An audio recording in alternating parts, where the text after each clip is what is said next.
Hello, my name is Flora McCormick, and welcome to this workshop where we're going to be focused on tools to prevent power struggles with our strong willed children.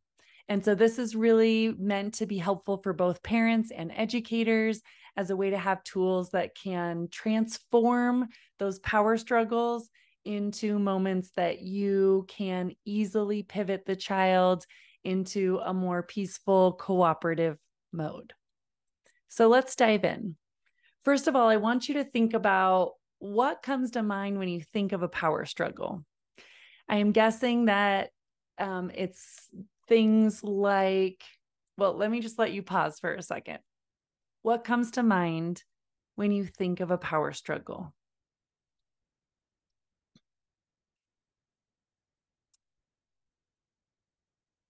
I'm guessing that part of what you most focus on is what's going on for the child. That in moments of power struggle, you are frustrated that the child won't give up their argument, even if it seems super irrational, or that the child is digging in their heels, refusing to do what you are asking them to do, or that they just seem to be difficult for you. Let's take a moment to acknowledge that that's absolutely normal, that of course that's what we first think about. And then let's pivot and think about the other side of the power struggle, because the power struggle involves at least two characters. It's if we're pulling on a power struggle rope, it takes two to tango. So, what's going on your side when you're in the midst of a power struggle? Often what I find is that parents or educators can end up digging in and being difficult and causing more challenge to the moment just as much as the child without meaning to. So I want to empower you to have ways that you can prevent the power struggle even happening, what to do in the middle when a power struggle is happening, and any other learning and growth that you might want to focus on after the power struggle. So before, during, and after. Let's start in with before.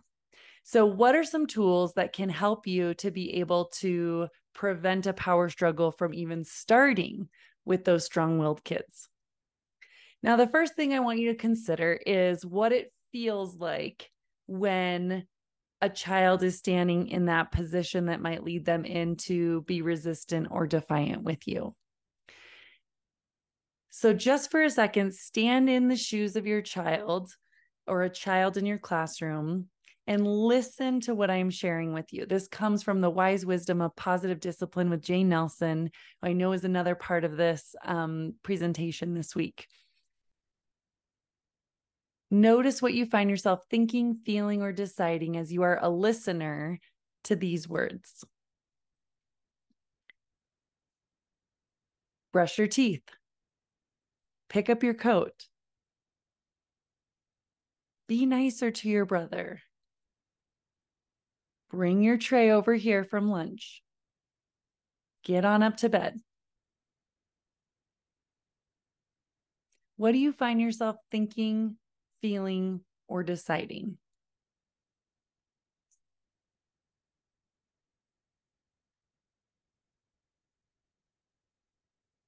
Often, parents share with me, if we could be live in this time, that it feels like either I want to resist and be like, no, or I want to tune you out.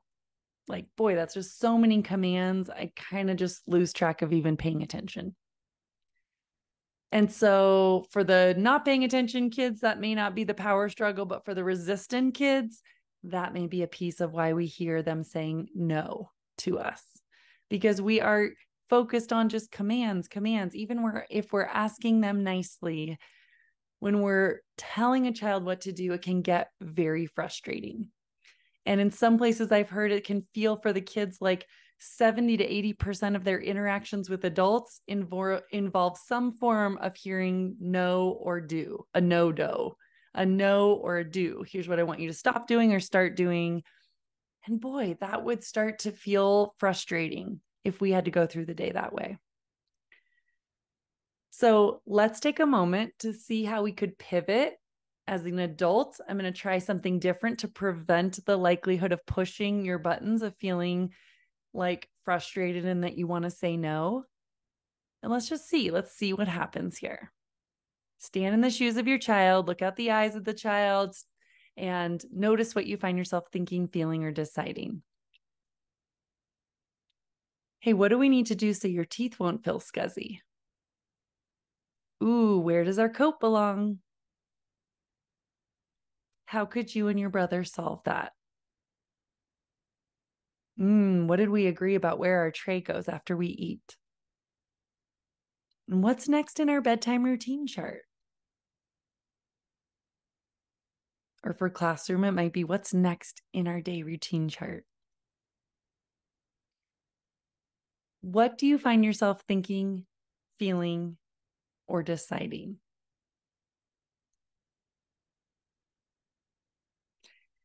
I find when I'm live with families, they often say to me, I feel like my brain had to work a little harder that second time.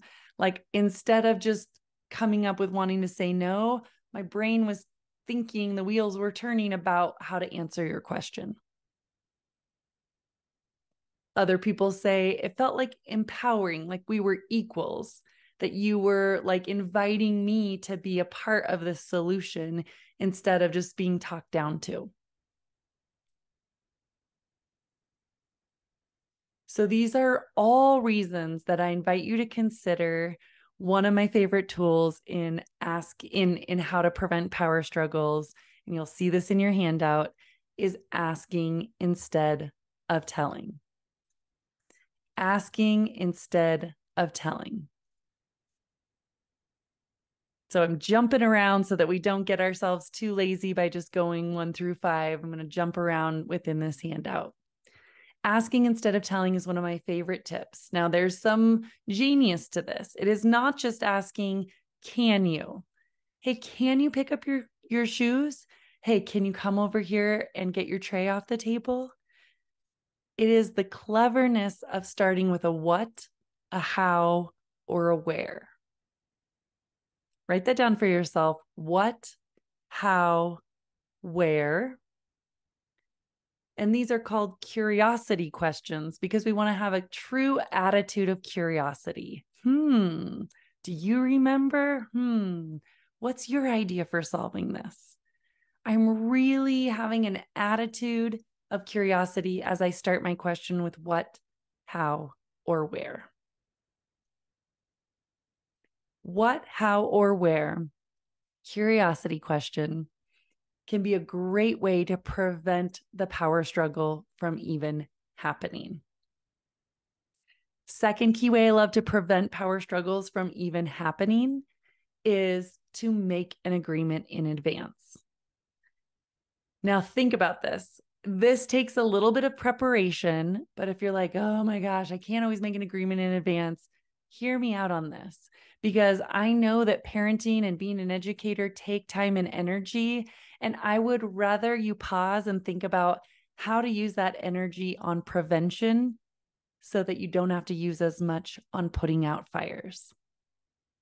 If you've got to spend the energy one way or the other, would you rather spend it on prevention and having a nice day, or spend it on having to put out the fire, put out the fire, put out the fire?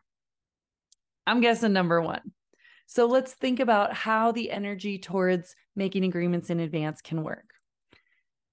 When we're talking about things like tech time at home, or getting out the door, or getting into bed, or in the classroom, if we're talking about how to have the snack area and lunch area flow nicely and get cleaned up correctly, and how to have students cooperatively sharing the learning tools, these are great places to make agreements in advance. If we are just in the moment trying to redirect what isn't going well and redirect what isn't going well, we're putting out fires. So instead, notice those places where there are common fires and see what you could do to make some agreements in advance with the children. I'm going to start with the home environment. If tech time has kind of been ad hoc, like whenever it works for you, you do allow them to watch a show or do something on an iPad or tablet, then you're setting yourself up for a power struggle. It's as though you went to a job and the boss just got to decide on their own whether they give you $100 one day or $1,000 another day. It's just based on whatever works for them. I imagine that would really be exciting on the days that you get $1,000 and really disappointing and frustrating on the days that you got $100, right? So similarly, that's how tech feels to our kids. This privilege of entertainment through these devices is just, it fires all the dopamine. There's a lot I could say more about this, but for now, I'm just going to say it is something their little brains just crave in a huge way. So let's be thoughtful about not just throwing it out there without some intention. So that intention can look like, let's make an agreement that we're going to watch one cartoon in the morning after you've gotten dressed. And then we're going to be having one show while I put your brother down for a nap. Those are our 2 times of the day, period. So if they're asking, can I watch another show in the morning? Can I watch a second one? Please, please, please, mommy, I just want one more.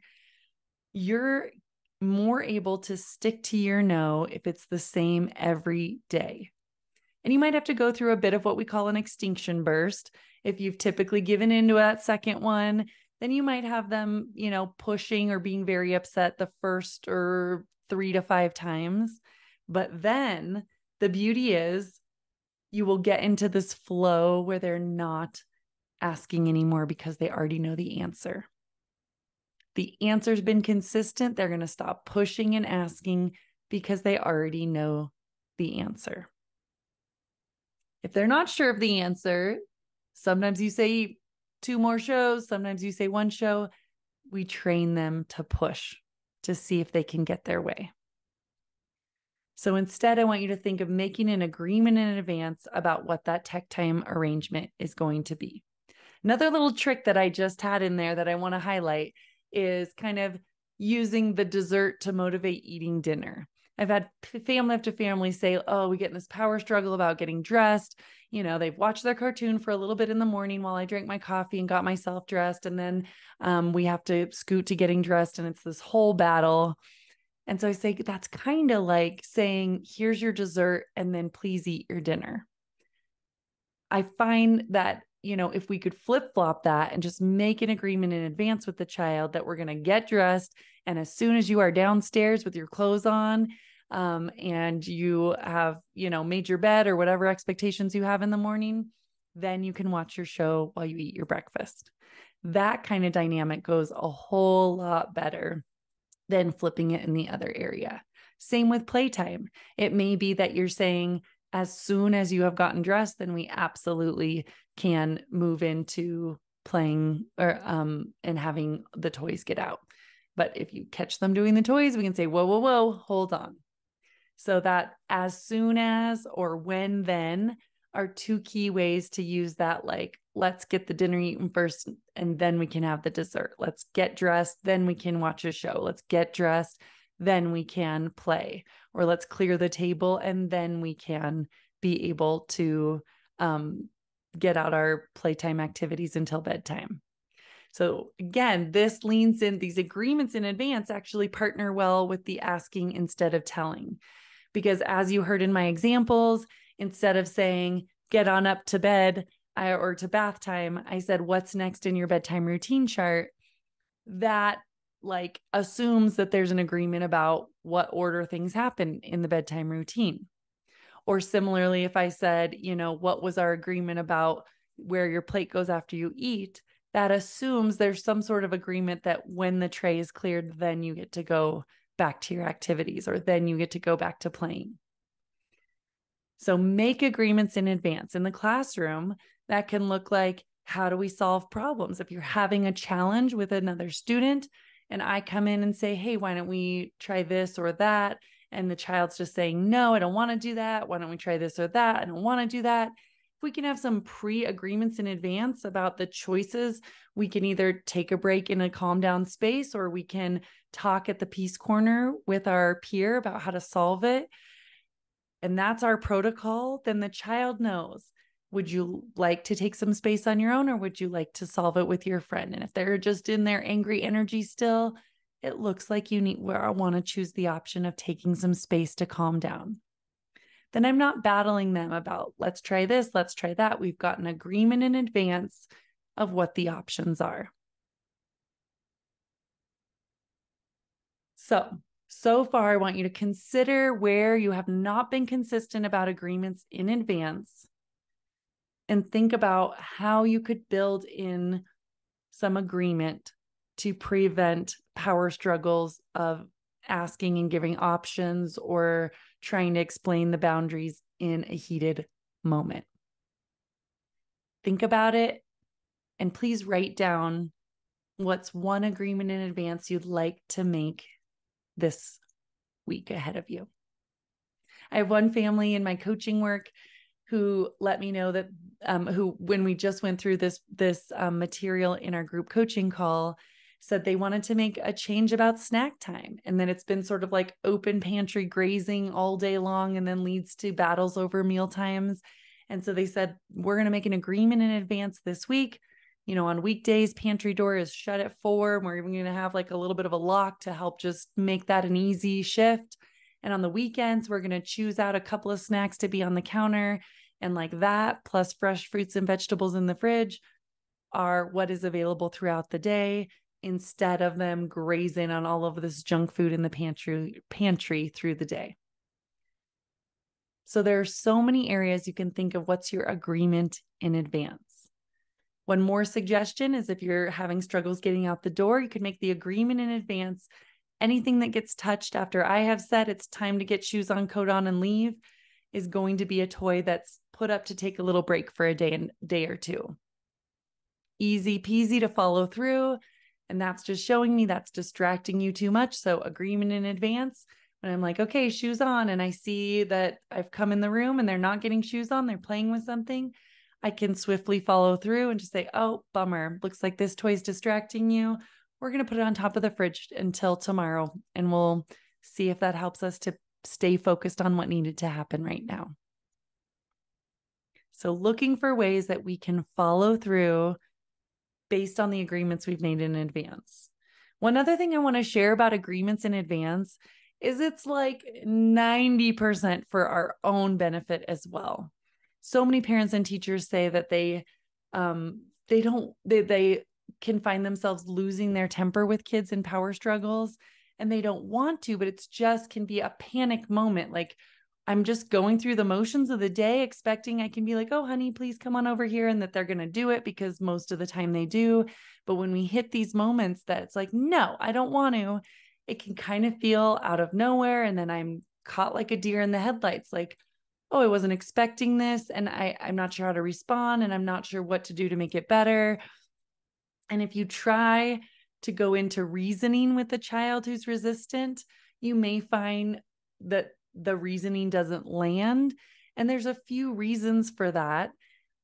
But I first want to just say, if a child is being unreasonable and resistant, I'm using this because I'm thinking of the amazing work that we know from scientists that tell us it's like we have this prefrontal cortex that's reasonable in the front of our brain, our emotional brain that is the limbic system that often will be soothed if we can relate to it and connect and name it to tame it, name feelings to tame feelings. And we have fully flipped lid where our brain can be just fight or flight or very overwhelmed, flooded, shutting down, or melting down. And if we, in a moment where a kid is resistant, it can cause our brains to get resistant and emotional and frustrated. And then neither one of us are very able to solve this challenge most effectively. So making agreements in advance helps you to be more likely to tune into your rational brain and know how to parent or be an educator effectively in the moment. Because I've pre-decided when a kid is getting flustered, their two options are the calm down corner or the peace corner to talk it through with a peer. And I'm not going to try anything else once they're in this certain state. I can operate off of that. And it keeps me more likely to go from emotional and frustrated to calm. Similarly for our children, I want to just pause and think a minute about what doesn't work. Okay, sorry. Let me pause for a sec. I'm moving quickly and not defining for you that I'm now moving from what we can do to prevent a power struggle about making agreements in advance and asking instead of telling, to what we can do if we start to find ourselves then in the midst of a power struggle. If we find ourselves in the midst of a power struggle, I want you to resist the urge to get overly verbal about it. And here's why. Let's think about the state of a child's brain when they are being resistant or defiant or starting into a power struggle with us. Do you think that when you can picture the last moment you had with that child in your life that tends to be strong-willed and get in power struggles with you, when they were in that moment of saying to you, no, or you can't make me, or I don't want to, or even some passive resistance with just the silent treatment and ignoring you, were their brains in the state of listening to reasoning, being able to reflect and learn? Or was their brain likely in a state of having an emotion where they would have benefited from having you relate to them and attune to their emotion? Or were they in a state where they really needed to regulate? They were dysregulated out of their window of sort of normal temperament, and they were more in their fight, flight, freeze, shut down, meltdown, or blow up mode. Most parents and educators tell me, I totally think they're in that relate or regulate or somewhere in between.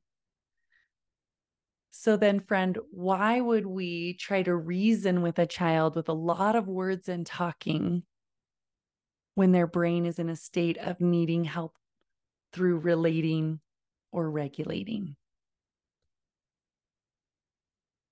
So part of your ineffectiveness and power struggle moments may be due to the fact that you're getting verbal and they need you to be more what I call neck down in your parenting or educator stance.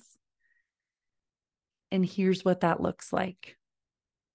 It's knowing that your primary role is to regulate the nervous system, not rationalize them out of their upset. So neck down means I'm going to focus. My goal is to regulate their nervous system. And there are two main powerful ways that I like to do this with children that are in a power struggle with an adult or with me. The first is if it's your own child or a child where the setting is okay, a 30-second silent hug is one of my favorite techniques. When we're like, please do this. No, I don't want to. Or, wow, I noticed you're not doing this. You still don't have your shoes on. Like, what's going on? I just don't want to. And they're rolling around on the ground or something. This is a great moment to pause our argument. And like, I picture this power struggle ropes going on. Please do this. No, I don't want to. Come on. These are the reasons. Here's all my reasons I'm not going to. I'm going to let go of my side of the power struggle rope and hold their side with them. Hold their side with them. And then we're able to walk out of that place. Here's what the actual recipe is. I call it whoa, low, and slow. Whoa, low, and slow. I'm going to bring up a visual to show you this template, and let's walk through it. So if I know this child is in their upset brain, they're in there needing us to relate or regulate them, I'm going to stop my agenda of arguing, and I'm just going to say, first of all, something like, whoa. And I'm going to let my tone and my voice, and if possible, even my body language, be slow and low. I'm going to pause. I'm not going to rush to the next phrase. I'm going to maybe take a breath or something that holds some pause for about 7 seconds. And then try something like, you seem frustrated. Just 3 simple words. Or I can name what's happening with the words, I notice you're really not liking my answer. Or I notice you really disagree with what I have said we're doing right now. Notice on your side of the listening end what you're feeling in your body right now. Most people tell me that they feel a sense of calm. And all that I'm doing is talking slowly with a low and slow tone. And I'm using as few words as possible. Notice what it feels like if I say the same sort of validation, but I do it quickly. Whoa, hey, I can see that you're really frustrated with what I've told you to do. And often what I see comes after that is jumping right into the solution or the redirection. Boy, wow, I can see you don't agree with what I've asked you to do, but I need you to get your shoes on and find a way to get started here. Or, I need you to get out from under the table. We are not being under the table. We go right into all of this explanation about the solution quickly. If we're talking fast, we rush the steps. So, friend, coming back to this whoa, low, and slow template for you, I want you to picture what I call the 80-20 rule. Typically, parents and educators only do 20% of the whoa and the validating. You seem frustrated. I notice that you're frustrated. They spend 20% time there very quickly and then on to 80% of their words and energy on how can we make this better? How about this idea? How about that idea? Let's try it this way. Let's try it that way. And we just end up in more resistance. I find we can powerfully de-escalate the moment so much more effectively if we swap the 80-20. Spend 80% of your time with this child on whoa, naming their feeling and listening to whatever they have to say, maybe even reflecting it back. Wow, I hear that. That is totally understandable that you would be feeling that way. We can acknowledge the emotion and their thoughts and their wishes and their beliefs using those types of words. Oh, you were thinking that we were going right into recess. You weren't expecting that we were going to be having a few more lesson times. Oh, you were wishing that we could buy something on this Target trip. You didn't understand we were here to buy something for someone else. So we can reflect and acknowledge the emotion or their feeling or their wish without necessarily giving approval to it. And then if we can spend 80% of our time there, let's say we have 3 minutes we could spend with this child, that would mean like 2.5 minutes on validating and listening, and then 30 seconds on the solution. Well, what could we do to make this better? Or we might reiterate some sort of boundary. Like if it's about the wanting to buy something at Target, well, when it's Christmas, this would be a great tool, great toy to have on your Christmas list. Let's put it on a list here that we'll share with Santa or that we will share with Grandma and Grandpa. Or when we get home, we can definitely have a snack if they're begging for you to buy them something in the store. That's a snack. We can focus on the solution and with questions, leaning back into that strategy that we've already covered, and be so much more effective. When we've got a strong-willed child, even when we validate, if we then say, well, how about you do this now for me? At the end of it, I find we might still be pushing those resistance buttons. But if we can start with validation and connection and listening, 80% there, and then we even lean into asking instead of telling for how to move forward, we've got the recipe for way less resistance in the power struggle. This solves that sense of like, well, do you want to do this choice or that choice? I found myself in moments like after validating saying, well, how about we try this solution? No. How about this solution? No. How about this solution? No. And then my lid starts getting frustrated, even if the child is a little less frustrated. When I just then switch to asking, sometimes I'll do it after a few no's, then I tune in and realize, okay, Flora, stop, go back to your rules, validate for a second. Okay, you're not liking my ideas. I'm hearing that. What ideas do you have for how we can move forward? And they might say, I don't know. And that's okay. We can just say, you're just not sure yet. Sometimes when we just allow the I don't know and hold space, the child often will fill in an answer. Well, and then they move forward, but we're giving them a slower pace so their brain can settle into calm and so their brain can actually come up with an answer. We rush our kids a lot. Very easy to just launch into, well, what ideas do you have to solve this? Silence to 1, 2, 3. Okay, well, how about this idea? How about that idea? Our pace is often too fast for their little working brains. Remember, we're dealing with humans whose full prefrontal cortex of how to solve things well and learn cause and effect isn't going to be fully developed till they're like late 20s. Some now are even saying early 30s. So we're expecting this little child to quickly think of a better way to handle it. We're going to be disappointed.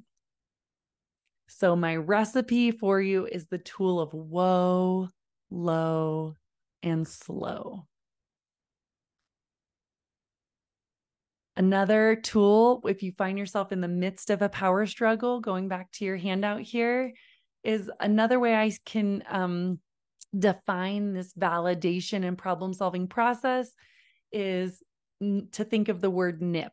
Like we want to nip this power struggle in the bud. Let's not go down our old path of just arguing cognitively and all of these things that don't work in an upset moment.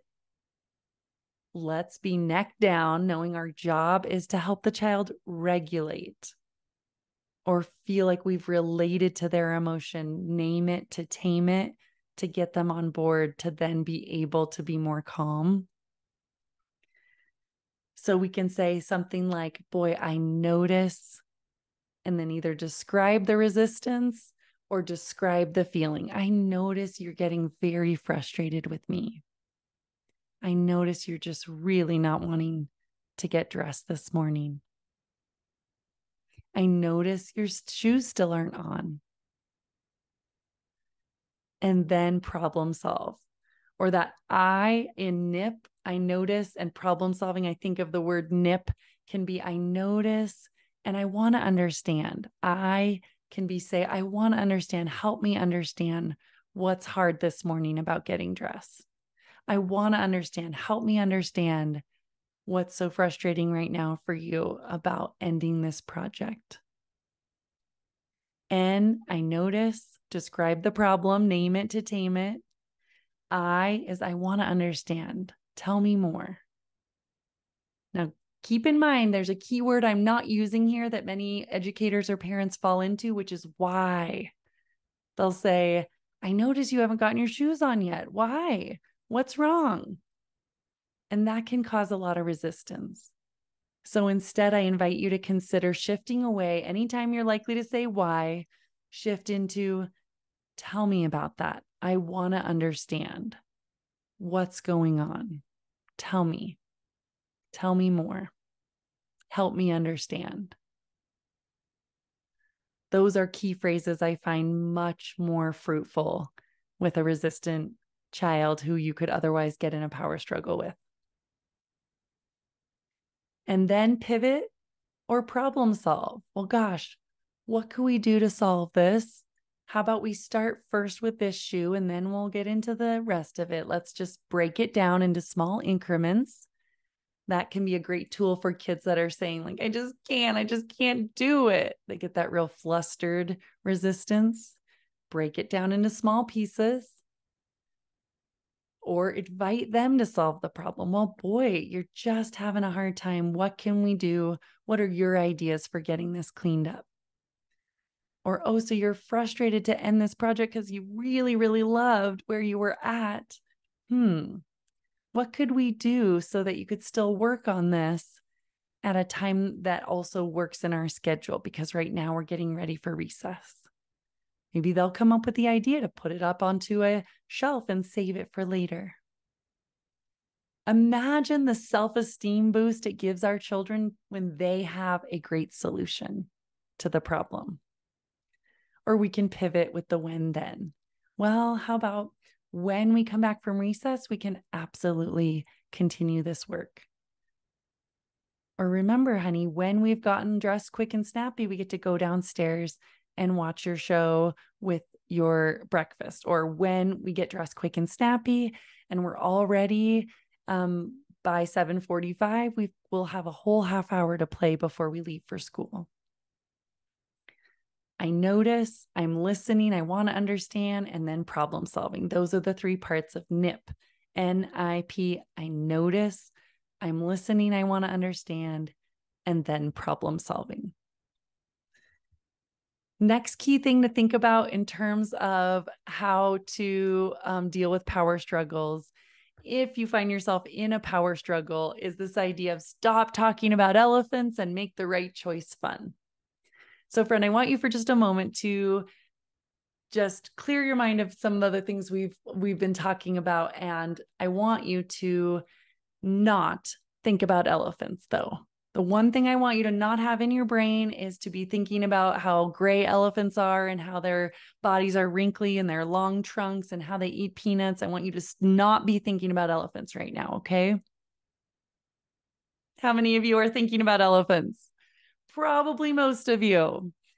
And so the idea I want to convey here is that sometimes in the midst of a power struggle, we're giving a lot of attention to the thing we don't want them to stay fixated on. We can end up latching into like, why are you being so difficult? Why do you keep arguing with me about this? Why are you just continuing to stay asking for that thing I have already said no to? Why can't you just let it go? Well, why can't they let it go? Because we're doing so much talking about the thing and about the resistance. So instead, I want you to think about when you notice that argument happening, instead of giving more energy and describing the argument, to flipping over to making the right choice fun. So instead of continuing to battle, like we've got to put this thing away that you I'm sorry, you just need to be done with it and you cannot keep working with it, to pivot to, you know what? I'm thinking if we could put it up on this bookshelf, then we'd have it to play with later and we can get outside and get all of our energy out. And I can't remember, do you most like to go down the slide, or do you think you're going to be playing tag with that group that's getting ready to head out the door during our recess? So you're putting their energy, their mind on the solution, and then maybe on 2 choices of that direction you're hoping to move them to. Similarly with like bath time, if we're thinking the home environment, instead of like, no, we have to put these trucks away, we're done, it's time for bath, like put them away, quit focusing on them. No, you've got to let them go. I could say, we got to take care of this because I'm wondering if in bath time, you're going to start playing with the dinosaurs or the cups. Which one do you think will be the first toy that you're picking in bath time? So I'm focused on, oh, yes, we want to pick the cups. Then let's get this stuff all put into the bin so that we can get up to the cups for bath time. What could I do to focus on that other thing that I know is kind of ahead of us? And if possible, giving 2 choices around those 2 things to get your brain not so fixated on what you're fixated on. This is the rule of stop talking about the elephants, whatever that thing is that they're really stuck on, and make the right choice fun. Another way to think about this is the instead language. If you get in power struggles with a child because they're doing something you don't want and you're saying, please stop that. They do it, you say stop. And a way to say it that can pivot is to say, you know what? Instead, let's come do this other thing.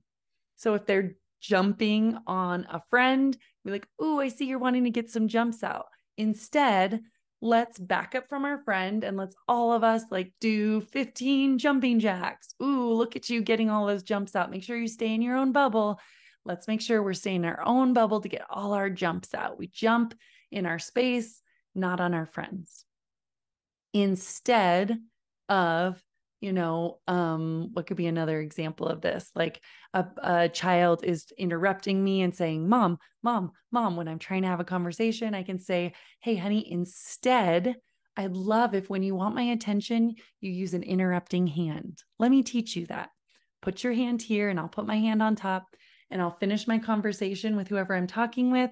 And then say, when I'm ready to be able to address you, I'll say, yes, honey. So you'll know my hand is on top. So you know that I know you want something, but that tells you just 1 second, honey, I'll be with you in a minute. Maybe I'll give you a few squeezes that tell you, yes, I still know you're wanting something. I'm just finishing my conversation. And then, yes, how can I help you? Children often love to know what they can do instead that is more productive, that will get their need met. And that works better than just saying no to the behavior we don't want. Another way I think about this is red light, green light. Anytime we're giving a child a red light, we're going to end up still having struggles with them over that if we haven't also given the green light. Like if I'm always just saying, stop interrupting me, don't interrupt, that's rude. I haven't seen change because I haven't also given them the green light. Hey, honey, instead, when you want my attention, please do this.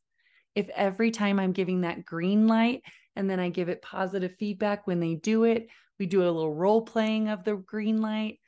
And then maybe we even have like a boundary on the red light. And let me be clear, if you say my name over and over again, I am not going to respond. That could be my red light clarity. And I have to also include the green light clarity, what I want them to do instead. Another key thing that this is conveying is what I call 2 roads. This is a signature sustainable parenting concept that we talk about of happy choices lead to happy results and sad choices lead to sad results, and helping children to understand those roads in a way that involves them respectfully, responsibly. I see transforming families and classrooms where students and teachers and children and parents are enjoying their time more together. So the final idea that I want to give you here in our list of strategies is the bonus of I love you and the answer is no. If you found yourself in power struggles with a student or a child, you might be someone who is more on the kindness side or more on the firmness side. On the kindness side, it would mean you're someone who sometimes in a power struggle are more likely to give in because you just want to connect to the child. That resistance usually involves anger and disruption. And so you might be someone prone to give in, and that feeds the power struggle. Or you could be someone who lands on the side of overly firm, where anytime they're in a power struggle with you, you just are very authoritative and saying like, nope, that's it, or authoritarian, like, no, you will do it because I said so. And the more they push, you try to like power over them with your essence of like, I'm the boss and you will do it because I said so. And you're punishment oriented. That also can lead to more power struggles because they are just going to keep fighting until they have a sense of power. So if you end up falling either of those more dramatic ways in power struggle moments, I invite you to the beauty of this phrase as a way to keep yourself in the middle in a sense of kindness and firmness at the same time. And that when you're overly firm, I want you to think of using this so that you keep your boundary, but you do so with the I love you at the beginning. I love you and absolutely no, I'm not budging. It is time to do this thing. Or if you're on the kindness side, again, I love you. I'm not going to let that love let me give in. I'm going to say, and the answer is still no. So I love you, and the answer is no. Can be a simple way to not get into overly negotiating with children that are trying to push us into changing our minds. Can be this very loving and firm way to keep your authority and do so respectfully. If we don't use the words I love you always in the classroom, we can just that I love you side can be validating their piece of what they've told you. It's a sense of connection before correction. Like, I've heard that you really disagree and you're really frustrated, and absolutely that makes sense that you feel that way. And this is still the boundary for our classroom. So I love you, and the answer is no, or I can validate you and reinforce the boundary are great phrases to keep kindness and firmness in these moments where we're trying to not get into power struggles with these little ones. So friend, I hope this has been helpful for you and giving you some tools and strategies to avoid power struggles, deal with power struggles, and then and have more peace and harmony, enjoying the children more in your environment. And lastly, I said I would give you a sense of what you can do after the moment if you have a power struggle. After the moment, I want to invite you to think about the very top of this handout, which is to just reflect with this child in your classroom environment or the child in your family that if we're having frequent power struggles, first, is this child getting enough sleep? Or could some of their resistance or crankiness be due to the fact that we are not having effective, bedtimes, or they're not getting enough sleep? Young children need anywhere between 10 and a half to 13 hours of sleep, and many of our young children are not getting that. So that could be contributing. Another, are they in an overstimulated, overscheduled life, and we're quickly rushing them all the time? And that resistance is like, geez, mom, I'm not a golden retriever. I don't always want you to just swoop in and be like, time to go, time to go. We got to go right now. Come on, you guys, hurry up. And expecting that every time you say come, that child's just going to like come and stand up in 2 seconds flat. So what's the pace of life? Are we leaving space for our children to be human? And that when it's, time to transition, we're leaving space for their brains to wrap up what they've been doing and move to the next thing. We're not over scheduling or rushing. We're having too many toys that are just overwhelming them. And then lastly, if we're seeing very severe like sensitivities and easily prone to just really like 0 to 10 emotional outbursts and meltdowns, or things that really don't seem proportionate to the scenario in many different settings, both at school and at home, we might want to consult with a pediatric occupational therapist. That is an expert that can help you to have some strategies to help with the sensory nervous system that is being a little overly sensitive. And this is especially effective. There are many tools that are involved games and physical activities that are great for kids, especially under the age of 8. So again, I hope this has given you some strategies. And if you'd like to follow up with me at all, I have a bonus course that's being offered. If you give your email, then that will be sent to you. And that also includes a free 30-minute consultation with me personally. And if you have any questions you'd like to follow up on, feel free to email me or reach out through the contact information that you see connected to this session. Such an honor to be a part of this conference with you, and have a wonderful rest of your day.